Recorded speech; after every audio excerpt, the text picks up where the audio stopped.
Saya pernah ditanya oleh salah seorang anak muda, kebetulan waktu itu dia kerja dengan saya gitu. Dia tanya, Ustaz, saya mau rencana berangkat ke Australia. Saya tanya, kenapa antum mau berangkat ke Australia? Iya, karena di sana gajinya lebih besar. Sisi lain apa?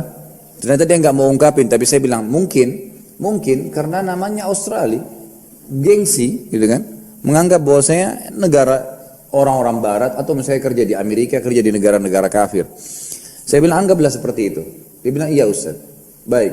Mungkin juga di sana salah satu yang membuat dia gengsi selain suku Melayu, artinya mereka orang-orang Barat, juga karena mungkin adanya salju, adanya kehidupan yang mereka makanannya karena burger, makanannya keju dan segalanya. Dia bilang iya benar Ustaz. Baik. Antum mau dengar saran saya? Dia bilang iya. Baik. Saya sarankan begini, jangan berangkat. Alasannya banyak. Di antaranya adalah antum dilahirkan di Indonesia. Indonesia ini saya pribadi sudah berapa kali ke beberapa negara berangkat. Saya temukan negara seperti negara kita ini. Walhamdulillah. Kita bersyukur bisa lahir di Indonesia. Terlepas daripada itu suku Melayu kah, turunan Arab kah, turunan Cina kah. Pokoknya di Indonesia sebuah nikmat yang luar biasa. Alasan pertama, Indonesia ini berada di garis khatulistiwa. Cuacanya paling panas 37, paling dingin 27. Negara-negara lain, termasuk yang tadi saya katakan misalnya Australia atau negara yang ada turun salju. Apa yang mau dibanggakan dengan salju? Karena nggak ada di Indonesia. Kalau salju turun tidak bisa jalan mobil, nggak bisa keluar rumah, harus pakaian yang tebal. Untuk apa? Penyiksaan diri. Orang yang punya salju pun di negaranya itu berharap kalau dia bisa pergi ke negara yang tidak ada saljunya. Kenapa kita harus tergila-gila dengan salju itu? Ambil aja es batu gitu kan, diparut, pegang sama saja. Tapi itu malah nggak bisa buat orang jalan. Apa yang mau dibanggakan? Cuaca kita berbeda, punya kelebihan sendiri. Alhamdulillah, gitu kan? Saya waktu masih kuliah di Madinah itu luar biasa gitu.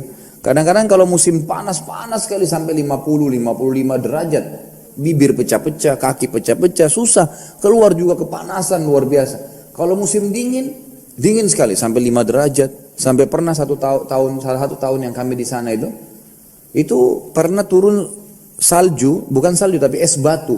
Seperti es batu bulat-bulat itu seperti yang kita biasa pakai untuk minuman.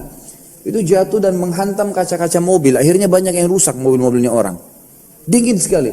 Kadang-kadang kalau kami mau tidur tuh selimutnya didudukin dulu biar hangat baru bisa dipakai tidur. Kalau enggak kayak nusuk-nusuk di badan. Alhamdulillah di Indonesia mau pakai selimut bisa, enggak pakai selimut bisa, enggak ada masalah dengan cuaca. Sisi makanan, kita udah terbiasa makan makanan memang yang di sini. Ya Allah mudahin. Itu kan dan sangat murah. Kita bisa beli tempe, bisa beli tahu, bisa makan sayur asem, makanan yang sudah biasa. Kalau kita hidup di negara orang yang kita tidak terbiasa dengan makanannya, maka akan terganggu. Apa yang mau dibanggakan dengan burger? Apa yang mau dibanggakan dengan keju? Toh semuanya juga bisa didapatkan di negara kita gitu kan. Tapi adaptasi dengan makanan itu tidak gampang. Tidak gampang itu sangat sulit gitu kan. Adaptasi sisi lain juga pergaulan. Kehidupan masyarakat. Umumnya semua pendatang itu biasanya dianggap remeh oleh orang yang punya tempat gitu kan. Nanti dianggap oh pendatang, oh begini. Berapa banyak ada kerabat saya kerja sampai sekian tahun, lebih dari 10 tahun, 15 tahun kerja di Amerika, kerja di restoran, pulang ke Indonesia nggak bisa buat apa-apa juga. Beli rumah umumnya seperti kalau dia kerja 15 tahun di Indonesia, insya Allah sudah bisa bangun rumah yang sama. Dengan 140 meter misalnya, bisa saja. Kenapa harus paksakan diri gitu kan? Jadi banyak sekali hal-hal yang harus jadi bahan pertimbangan. Dan dari sisi yang lain juga, kalau dikatakan gajinya tinggi, kita hitung. Karena masalahnya teman-teman yang berangkat ini mengkurs dolar ke rupiah. Oh, saya terima sekian. $1.000 misalnya. Oh, berarti di atas 10 juta kalau pakai US dollarnya. Besar 10 juta. Oh, berarti gajinya besar ya. Di Indonesia saya cuma kerja gaji dapat 2 juta misalnya. Baik. Sekarang 10 juta itu dia tidak perkirakan. Dia tidak hitung berapa sewa apartemennya di sana. Berapa ongkos hidup. Itu juga akan habis karena besarnya atau mahalnya biaya hidup gitu kan. Kita kadang-kadang kalau kos-kosan kalau tempatnya kecil masih bisa 300.000, 400.000 per bulan, masih terjangkau semuanya gitu kan. Masih bisa. Dan yang paling penting tidak kalah ini yang jadi bahasan adalah itu kita bisa leluasa beribadah di Indonesia yang tidak bisa kita lakukan di negara-negara yang non muslim. Tentu kalau ke negara Islam berbeda, tapi kalau negara non muslim maka sama sekali saya sarankan untuk tidak pergi. Kita di sini alhamdulillah dari antara gang ke gang masjid semua. Mau sholat tinggal mampir, azan tinggal mampir pakai motor atau pakai jalan kaki, pakai mobil bisa mampir setiap saat. Bahkan saya katakan salah di Indonesia ini kalau ada orang yang ketinggalan sholat Jumat atau ketinggalan sholat wajib, di mana-mana masjid. Kemarin saya kumpul sama teman-teman pengurus Masjid Al-Ikhlas di Jati Padang, Jakarta Selatan. Dia bilang, Ustaz tahu data masjid di Jakarta Selatan kami kumpulin. Masjid Al-Ikhlas ini kirim tim.